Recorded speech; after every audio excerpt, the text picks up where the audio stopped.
All right. Welcome to the Real Estate Addicts podcast. That's Are we doing it? Definitely not going on. Let's go. No, leave it. What are you doing? Oh, we got music. Music's back. New and improved. All right. Thank you, DJ Ray. Welcome to the Real Estate Addicts podcast.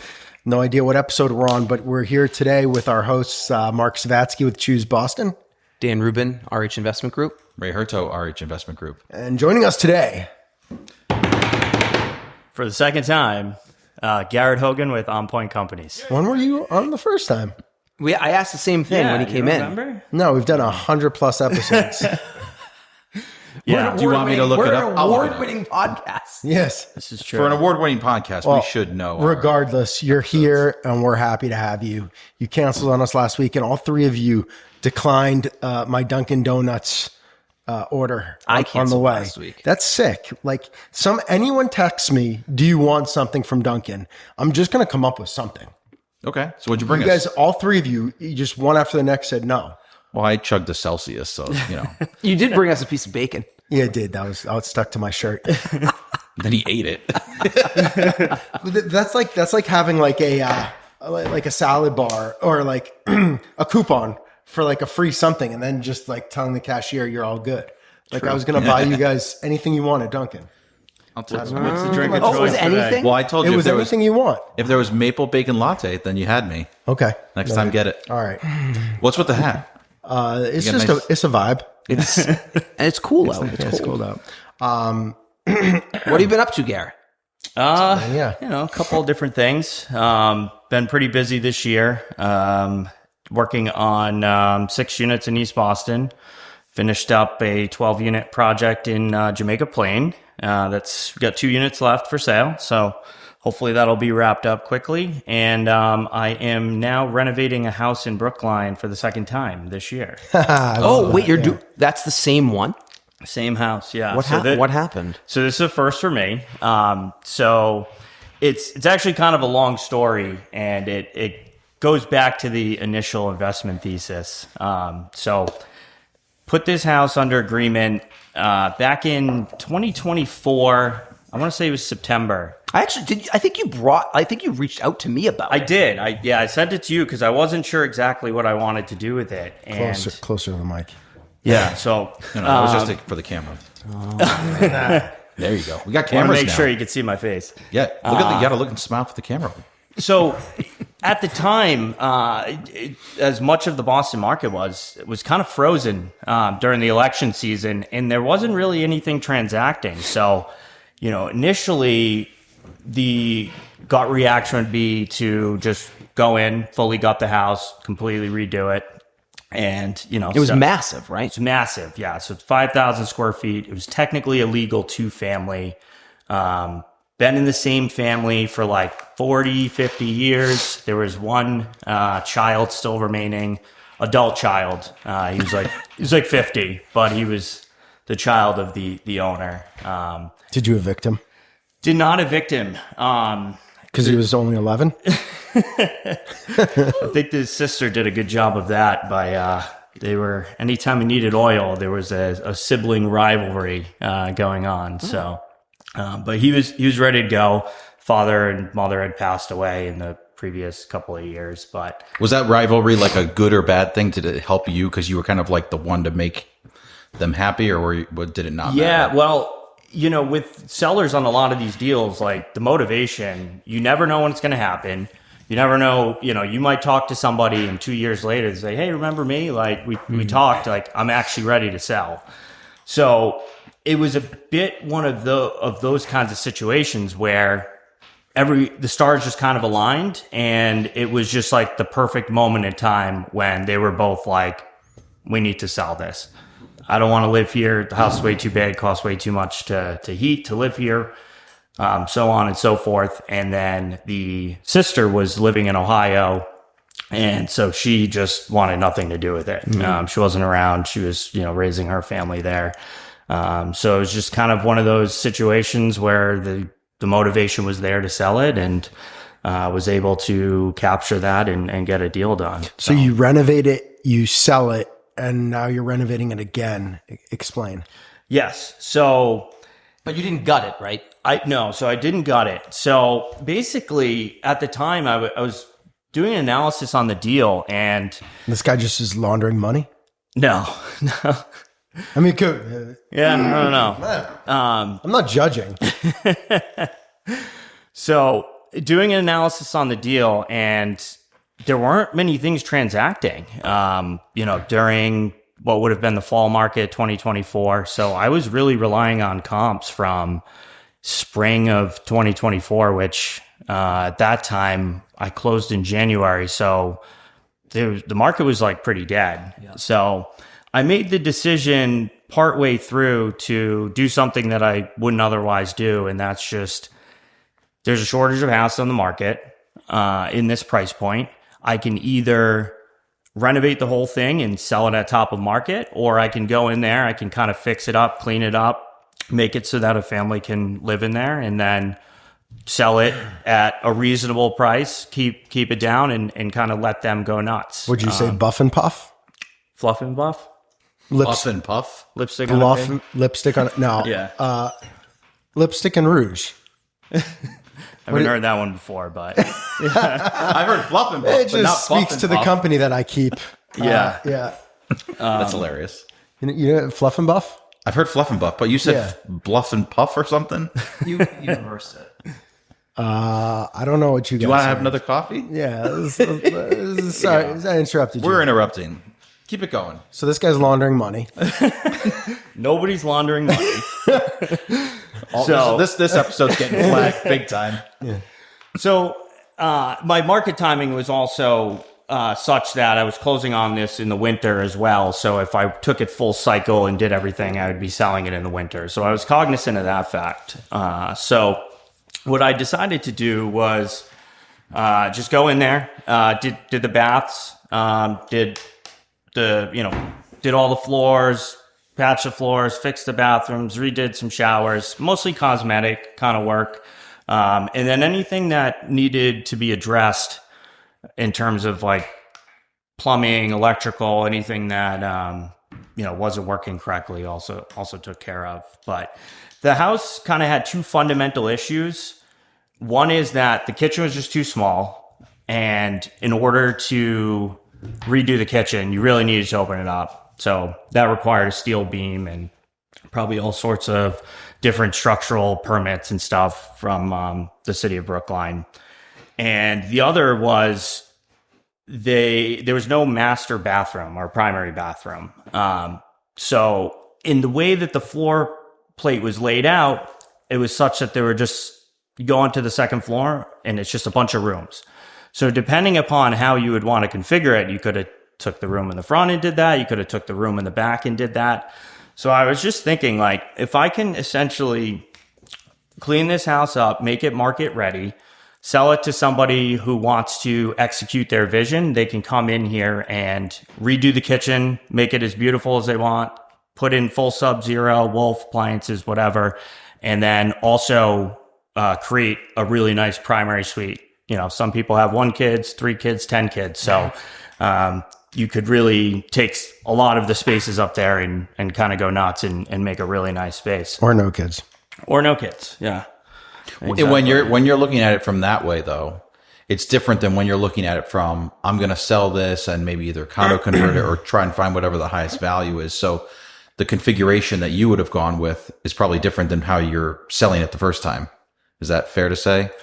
Yeah. Because of that option to keep it open and not wanting to spend money when they may just reverse it or do. Yeah. The other kind of limiting factor or I should say factor that impacted the decision is there was just a ton of like really beautiful original moldings, coffered ceilings. We're talking like quarter sawn, white oak moldings everywhere. So if you were to gut it and do like a duplex, say, basement, first floor, 1 unit, second floor, third floor, all that would have to come out. So we were also just kind of trying to keep that in mind, preserve that, and just make a really nice product and kind of honor the legacy. So it would have been a shame to rip all that stuff out too. When you ultimately redid it the second time, did you rip all that stuff out? Did not. No. Okay. So, Yeah. all right. So you renovated it, or you fluff and buffed it. Yeah. And then sold it. Yep. On the market. Like. Yep. Okay. Sold on the market To an end buyer. Yep. And then they wanted you to do more work to it.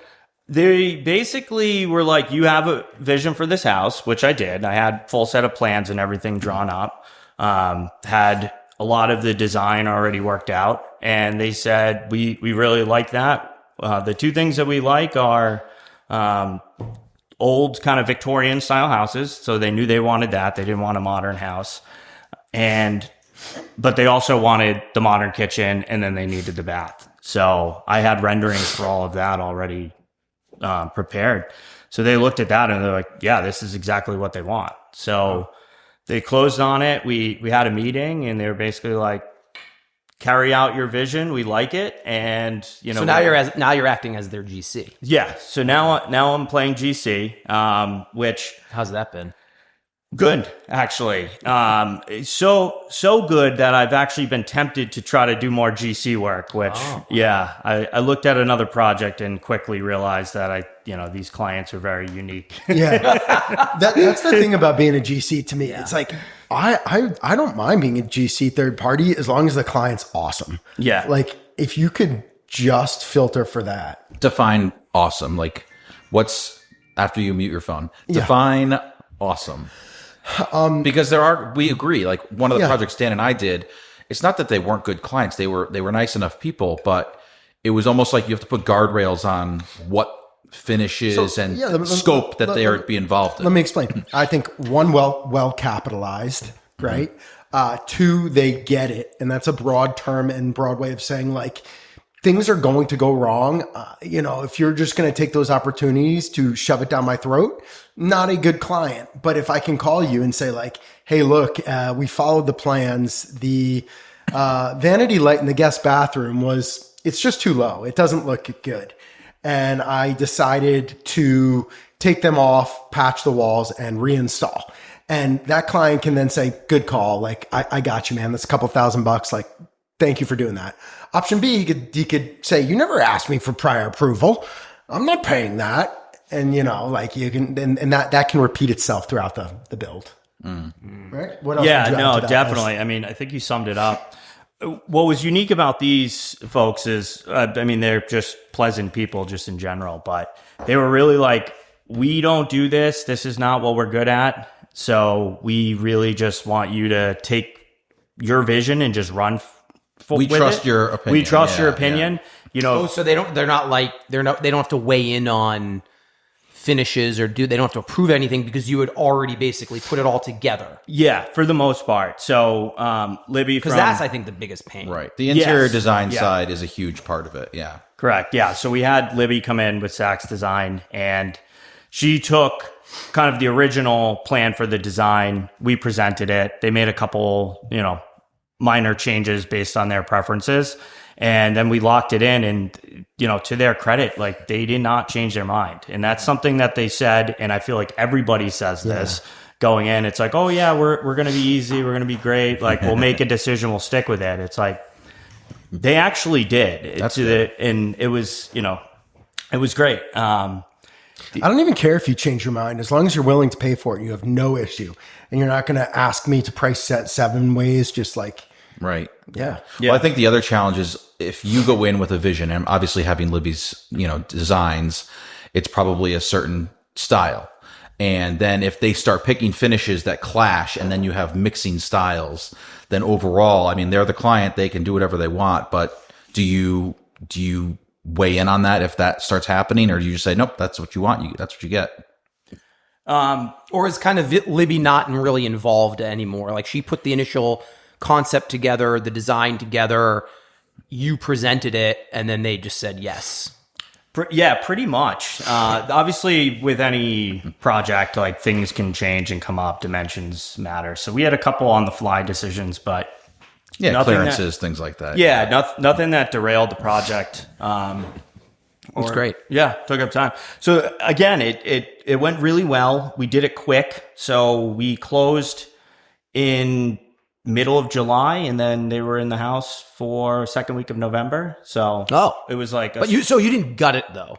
Partial gut. So we gutted like the entire primary suite, in the entire kitchen area, and then also completely gutted the basement. We poured new floor, did underground plumbing. This is like, sorry, I've been meaning to say this since you started this story. It's like a realtor who sells a property, client moves in and then gets a job change, and then they sell the same property. Yeah, that's exactly the best. Yeah. It's like, Oops. No, it's great. And it was really special to be a part of it. I'm glad I did it, because I got to see that vision of that I had for the property that, given market conditions as an investor, I wasn't willing to take the risk at that point. So I got to be a part of it. I got to see it come to life. It looks awesome. that's cool. And considering it's de-risked, right? Because they own it now and they hired you as a GC, but you got to see the finish that you kind of had initially intended and designed. You don't have to answer, but did you come out kind of like on par with where you thought if you took it all the way yourself, or did you come out a little bit ahead or a little bit below? Like, where did that end up in terms of budget? The financial side. No, like I guess profit, right? Yeah, the profit side. Profit. Yeah. I made money on the. He ripped the skin off the ball. No. It was good. It worked out Pretty well. good project. Yeah. It was good because, we renovated it twice in a year span, basically. So, and then it's like Mark was alluding to earlier, like The money laundering thing? yeah. Don't let that drop. That reminds me, not to digress, but that's Jesse like when we gets were so doing pissed when I do we were this. doing that 3-family in Dorchester, and then as we were doing that, the neighbor talked to us, and you were able to buy the house next door. Like, kind of feels very similar to that. Like, hey, we picked up 2 after only going for 1, so that was kind of awesome. 2 for 1 special kind Yeah, of. yeah, an extra base. Yeah, extra base. There you go. Cool, man. Well, that's kind of fun. Congrats. Yeah. That's a fun one. But I like the JP project, the park side. Yes. All right, so 2 Park units line. left, park line. Yes. Banks paid off. Banks paid off. All right. That must feel good. That makes it easier Yeah. to wait to sell the last 2. Not that you want to wait, but Yeah. Well, so I still have 1 affordable unit, which that has been an interesting process. who sold the affordable for you? Maloney. Oh, they did really? Yeah. Yeah. Okay. Yeah. Go on. So, nothing they did wrong. It's been great working with them so far, but just the process with the city, it's tough. Just in terms of when you say an affordable unit, so there has to be vetting of the buyer's financials, and that falls on you as the seller or developer. The paperwork just to get there to vet a buyer, like the lead up to the lottery, the advertising of the lottery, all of this stuff is so regulated. So like you get the right guys. Like shout out to Maloney Properties. They do this, I think, as well. So the specialty groups that But give you the list have of to start buyers. this paperwork like during site work if you think you're going to close those by the end of construction, which is crazy. Like we frequently have a fully complete building and a couple affordable units that are just like vacant because this paperwork Spoken takes- for, but vacant. not even spoken for yet. Like still the process is ongoing. That's nuts. Yeah. Yeah. So we closed one of the affordables, but what happened with the other one? So you two affordables. 2 affordables in this, yeah. So 12 units, 2 affordable. You submit the paperwork. City, we had like 300 something applicants for the building. Wow. We review it. The city picks, I guess, a winner, or they drill it down. And you're basically stuck with whoever the city anoints kind of as the one that's going to get this property. And what happened was on this, I had signed the offer to purchase, months ago now. It was still warm out. And the buyer didn't end up passing the final financial check. Had too much money? I don't know. It's like, that's the thing. You don't see the sausage getting made. So you don't really So you're know what's They don't completely even out give of you that. the reason why. right. Yeah. It's like you got buyer 1, there's agreement signed, and like, we'll tell you when they're ready to close. And like, obviously Maloney handles the in between of that. But, what ended up happening was they appealed the decision from the city. So now geez. we're in like an appeal period. So like, we're just like sitting there, this thing's, sitting empty. It's such an insult to injury because you are selling that product for less than it cost you to build. Yes. So all you're trying to do is just kind of lick your wounds and get like some recuperation here and get this off your book. And you can't even do that. Yeah. The good thing about the affordable units is they will sell Yeah. eventually. Yeah. So have you closed on one of them? Closed on one of them. Yep. And just signed a new offer with a new buyer. Okay, so they went through the appeal and then week. they got rid of whatever. Yeah. The other benefit of affordable units is like, let's say for round numbers that you have 3 of 10 units are affordable. When I start my marketing, we are 30% sold. Yes. True. Yeah. You better act quick. I mean, we're already 30% sold. We haven't even broken ground. We're 30% We sold. are. I'm very confident. Nice. Pretty good. Yeah. So, So it's a you great, think- good project. So yeah, it's been great. That's been lagging. The project itself came out great. We did an all electric building, so that was kind of in the high times of that, and taking it through the JP Neighborhood Association. Those types of things are very important to them. Do you have to do solar? Did not do solar. Or be solar ready. Solar ready. Okay. Yeah. Because now they're making you actually install it. So on a building like this, do you have Like to put bigger a big ugly yes. conduit right up the side, or do you get to actually put it through the roof and The not? solar ready? Yeah. Go. I've done it through the roof. The thing that I can't quite figure on that, and maybe this is codified and I'm just missing it, but like good luck snaking from the basement to the roof through whatever So I ran- circuitous route. 'Cause Dan- I ran a Dan does. conduit Yeah. at my house. Yeah. So, because I was required to be solar ready. Yeah. And so I had my electrician run a conduit from the roof. with some string in it, hopefully. Yeah. Yeah. With the string You line. just can't have more than tape. 360 Yeah. degrees of turns without another kind of junction box. But the problem Yeah, but he I said bet was you that nobody the problem does. he said was is every solar company has different requirements on like size of of- yeah. conduit and Right. all this other crap. So it's like I could basically go and say, oh hey Tesla, I want this Yeah. solar panel, and they're like, oh nope, doesn't meet our requirements. We're gonna have to like put an ugly conduit on the outside of your house now. Yeah. That's what I did at my house. I'm like, I'll just take whatever's cheapest, just throw it on the building. I don't care.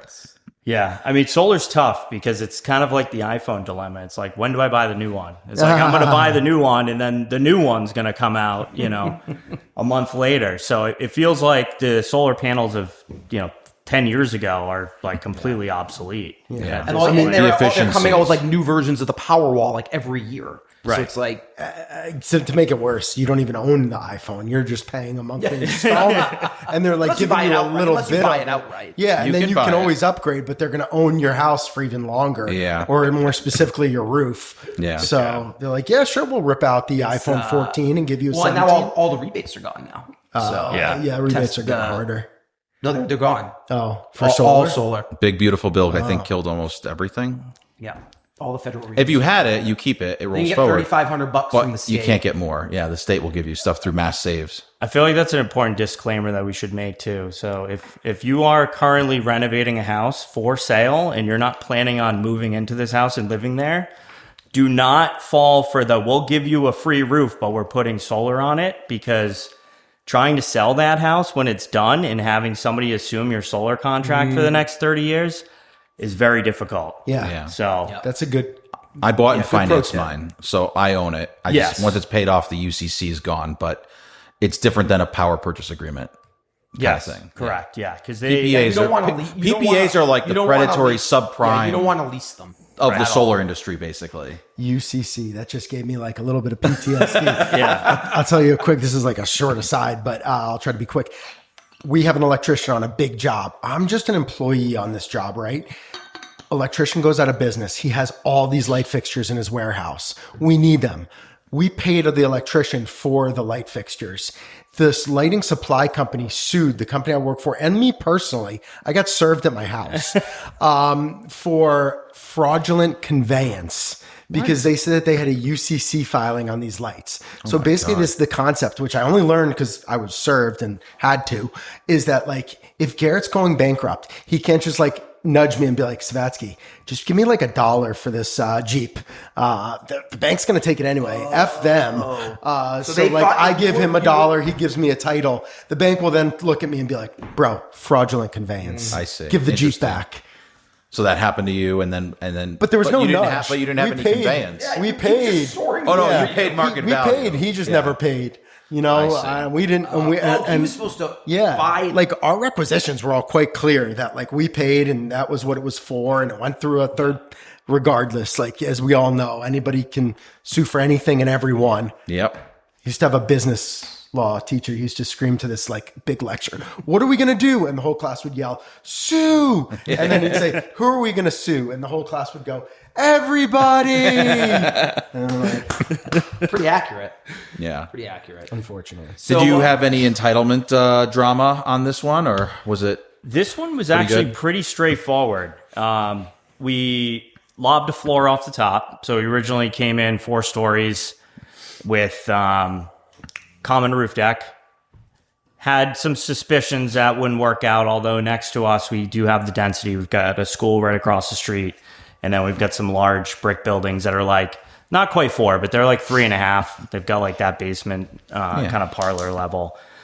And the feedback was the building's great. We want something here. It used to be an auto body and like glass shop for a number of years. We definitely want a residential use, but it's too tall, and we got the classic Southie. Kids are going to be throwing beer bottles off the roof and, you know, partying on St. Patrick's Day excuse. So Of course they are. we took it down to 3, and as a result, got the elevator out of there, which was a huge cost savings. Redistributed the unit, so we actually went from 14 down to 12. So we just had some bigger, like more kind of family oriented 3-bedroom type units, and it ended up simplifying everything because we ended up having essentially all the 2-bedroom floor types were all the same. Top floors had private roof decks, so they had the extra staircase. But for the most part, we were selling, 8 of the same unit, and then we had 4 on the first floor that were combinations of like 1-bedrooms and studios and 1 2-bedroom. So That's nice. Pretty awesome. yeah, Cool, man. So Well, congrats. yeah, thank you. Yeah, getting that banknote paid off is a huge relief, like Mark was saying earlier. Yes, yeah. One more personal guarantee. There you go. So let's. I think last time you were with your like partner Garrett, or sorry, Max. Yeah. you're Garrett. my alter ego. Your alter ego. I know obviously Max is a good dude, but I know partnerships can be hard and stuff. So maybe you just kind of talk about the history there. Yeah, absolutely. Shout out Max. We started OnPoint back in 2017. We had a really good run, about 6 or 7 years. And in 2024, we were kind of at a crossroads. COVID had happened. He had moved away. He had a child and was just kind of evolving into a different place in his life that I was at. And, we made the tough decision before we had started on anything new that, we were going to split up and terminate sounds like a strong word, but end the partnership. So everything's good. I was talking to him last week. I support him. He supports me, and just one of those things where it's like, this business, like your lives, like things change, you evolve, you have a family, your family becomes the most important thing. And what was right for him and his family was to, get a, salaried position. As you know, you can go long periods of time without a paycheck in this business. And, it was great. I think, I've always been really passionate about this. So there's been no question that this is what I've always wanted to do. So it was, just a good transition because I was kind of able to stay on, carry the torch and finish out some of the projects that we had going on at the time. Nice. Yeah, cool. Yeah. Do you think there'll be another partnership in the future, or do you think now your strategy shifts a little bit as part of that? Build it small, keep it all. Yeah. Ooh. Yeah. No, there is something to say about that. I have no regrets the way that I did it. We accomplished a lot more together than we would have been able to do alone. I'm in a position now where I can do bigger projects and more complicated builds because of that. So, I think we both ended up in a really great place. What I will say though is this business in particular, partnerships are really difficult because I mean, it's not like, hey, let's launch a tech company and sell it in 3 years. It's like every single project is like its own little startup company. Right. And you basically got to have a willing and able partner to push the chips back on the table every single time and say, hey, let's do this again consistently. Right. And signing a PG with every single project, like it's tough. So I think the biggest realization that I had coming out of this is in partnerships, the way that I'm going to go about them in the future is just like on a project by project basis. If I think I can come on and I think it's a good project and I think I can add value, then that's something that I'd be interested in doing. Otherwise, like I'd rather just be in control and, own everything and do it the way that I want to do. So Yeah. That's cool. Partnerships are hard. I mean, That's a great. We joke all the time. Yeah. I mean, I think it just bears repeating. Like, I love that. It's got this idea that like every project is like a startup and a new venture. That I've never heard that, but that's definitely true. And I've never heard that saying, Build small, keep it all. Yeah. I also like to say, while we're throwing out cliches, that in our business, you sign the front of a lot of checks before you sign the back of one. Mm-hmm. Yeah. So you got to get used to that. And then wood is good, steel is Wood is ideal. good. Yeah. Wood is good, steel is ideal. Do your best, caulk the rest. Yeah. I could go all day. Don't even challenge me. I digress. We're an unscripted podcast, except we have one rule that if a guest is going to cry, we just turn our microphones off and we just listen. I didn't know if there was going to be tears come there, but you held it together. Yeah, no, I mean, Did you have any rentals together or was it all project based? No rentals, so just projects. So like the Dixwell project that we just finished in JP, he was still on. That was the last one together. So he's also probably very happy that the bank has paid off on him as of last week. Yeah, I mean, like if you're looking for, just to buy a house or if you don't have a significant other or a husband or wife or whatever, I got you there on the last 2 episodes ago. If you don't have somebody else with that income, then it really can throw a wrench into the qualification process too, especially if you have these big projects on your balance sheet. So, yeah. Yeah. So what about W-2 really hurts from a residential loan standpoint. Oh yeah. What about you had an endeavor selling a thermal buck. Thermal buck, yeah. Yeah, thermal buck and a thermal exterior insulation product as well. This was something that we used on a project, and it was seeing it almost kind of felt like seeing zip sheathing for the first time, where it's like, oh, this is a totally different way to do this.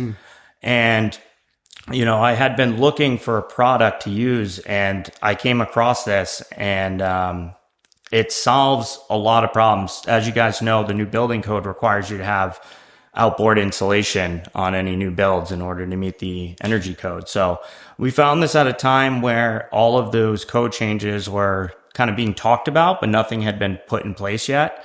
So we were thinking like, oh, it'd be really interesting to get involved in this. And really the catalyst for that is we reached out to buy the product, and it's a company in Pennsylvania that manufactures it. They've got a nice setup in the same like hometown where the founder and the inventor of the product lives. And he was like, oh, we actually don't have a distributor in Boston. And I was like, well, that's interesting because this is such a good solution for multifamily.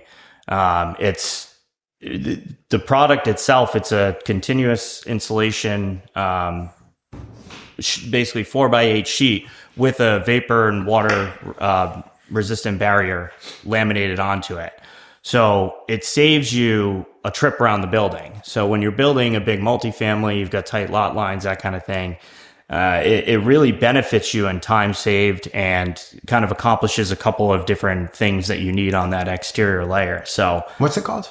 it's called Thermal Tight and Thermal Buck. See, I knew thermal buck. I didn't know thermal tight. Thermal buck was specific to windows and door openings, and it was to break that thermal bridge, right? Correct. Okay. Yep. So when you're using an outboard insulation product, your windows need to also be pushed out in order so your siding, your trim, and everything is kind of in the same plane. Or you Otherwise- cannot do it, and your building looks ridiculous. Yeah, your windows are like I've seen tucked both. in. You have like a return. Yeah. Poison. Yeah. Giant surrounds. Yeah. Yeah, so that was kind of the first aha moment for the founder and inventor of this product. He was doing continuous insulation, and he was like, "How am I going to fix this window problem?" So he came up with this. He basically, I think the first prototype was basically like an EPS foam with bed liner material kind of sprayed onto it that he molded, and it was successful, and it solved the problem. Because the other thing that it does really well is when you have all this insulation on the outside of your building, your weak points are now your windows. Like that's where the air is going to come. It's uninsulated. And so what was happening is people were using like 2x4s or pieces of wood or whatever to kind of bump everything out. So Create now, a buck, you create a might buck. say. Yes. Yeah. Create a wood buck. And not breaking the thermal bridge. It's still conducting thermal. Yeah. Whatever, Correct. heat transfer. So you'd put this winter jacket all the way around, and then like you'd leave the buttons open, basically. Yeah. So this solved for that. That was the first iteration of the product, and then he made it a couple changes, figured out how to manufacture it at scale, and then he added on this thermal type product. So then it became a system. So then you could sell everything as a system, and It's like an AVB, basically. I like the jacket with the button open. I like to say, like trying to control the temperature in your car with the windows cracked. yeah. Is it like similar? Like, so, all right. I think we're probably coming up close to time, but we want to introduce a new game. It's similar. Oh wait, let's just finish what happened. So like you okay. became the boss. I just thought we were getting kind of technical on thermal buck. no, it's No, it's okay, yeah. You agreed to become back. the Boston distributors. Correct. Yeah. So we sold the product. I have ADD. You kind. All right, go. Yeah. So essentially, we joined up with them and tried to help them introduce the product into the Boston market, introduce it to a lot of the different architects. So there's actually a lot of buildings where this product is drawn on in the plans that haven't been built yet. So, once those projects come alive, hopefully we'll see. You'll get Oh, a so you check. still are the distributor.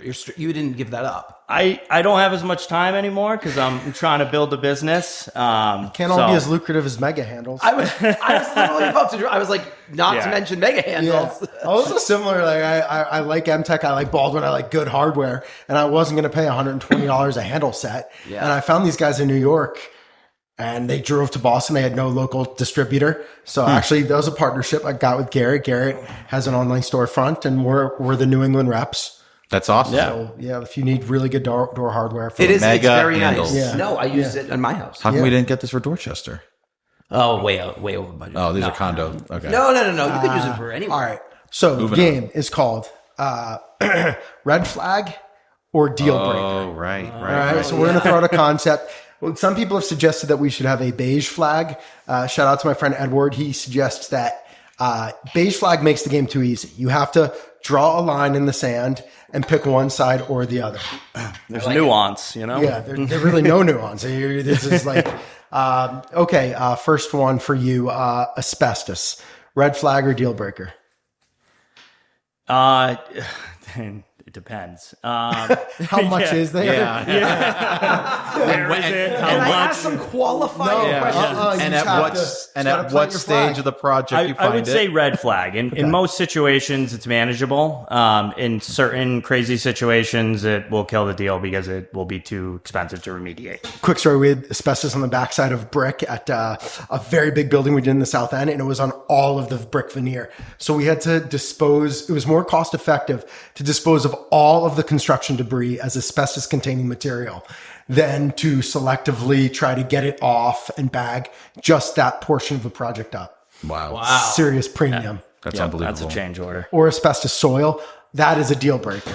I know you weren't allowed to clarify. But if you have asbestos soil, just run. Yeah. I got one. Existing non-conforming. Existing non-conforming.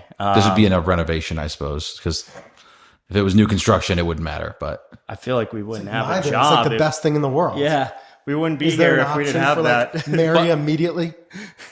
Are we playing Marry Fuck Kill now? I don't know. All right, fair enough. Maybe a bad I one. have to say this is explicit. Yeah. Okay, we're gonna play Go ahead. Smash, Next one. Smash or Pass. All right, water damage. Smash Water or pass. damage. Smash or pass. Mark, stay Smash- focused, smash buddy. water damage? Why don't we go back to Mark? Which one are we doing? Red flag? Red flag or deal breaker? Deal breaker. Yeah, I mean, again, red flag. It's Yeah. manageable in most instances. You can do mitigation. In some crazy instances, it's not. Yeah. Differential settlement. In Boston, I would say it's deal breaker. Yeah. Not good. If you got a row house connected to, you got some problems. One So- half of your lot is fill, the other half is ledge. Is that it? Oh yeah. Yeah. I mean, or like, I think it's just important for those listening to understand that settlement is natural. Differential settlement is where we run into problems. You hope that the whole building is going to settle to some extent, but it settles together. Yes. Yeah. Flood zone. Oh, good one, Dan. Ooh. I would say Have you done it? no, I haven't. So you that's can't answer. that's Yeah, deal breaker. that's why I would say deal breaker. Do you Yeah. think so? I don't want to Because, have to deal with it. I mean, we've known It's people, so bad.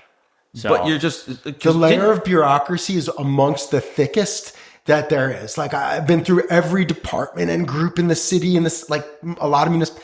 When you have to go to like environmental, you need like a wetland scientist. You need a specialized attorney who handles this type of stuff.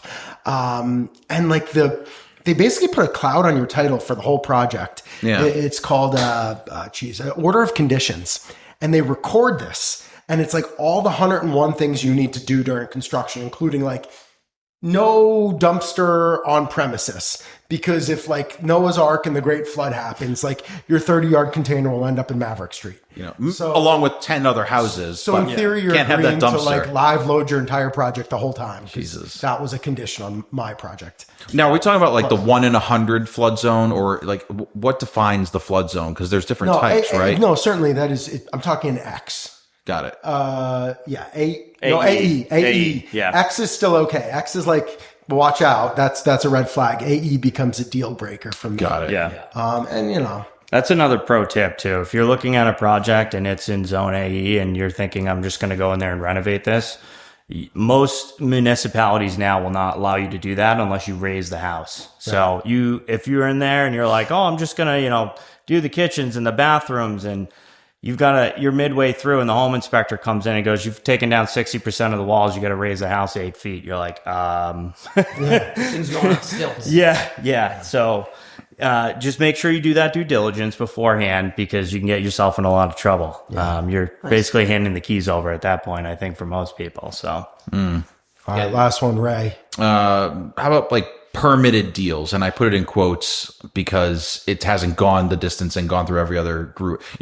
In theory, it's past the first set. I like and- this. This is. yeah. I mean, you're kind of leaving the ball above the rim, but let's let Garrett. But a lot of people are Yeah. trying to sell like, hey, I got this deal, right? yeah. How many times do we all hear that? I would say red flag. Especially if they're a good developer. If they're a good developer, if they're a good developer, you're probably Deal breaker. Deal breaker. But no, I say red flag because it's like you need to just do a little bit more investigation. A lot of times I'll get permitted projects and I'll see something that somebody else didn't see. It's like, oh, you can actually add another floor here, or these layouts are terrible. You can add a couple more units and still stay within your zoning relief. So a lot of times there's ways to unlock value in an existing project that by doing that and by,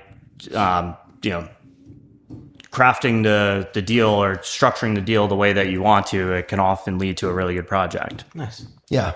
The Troy in the South End is a good example of that.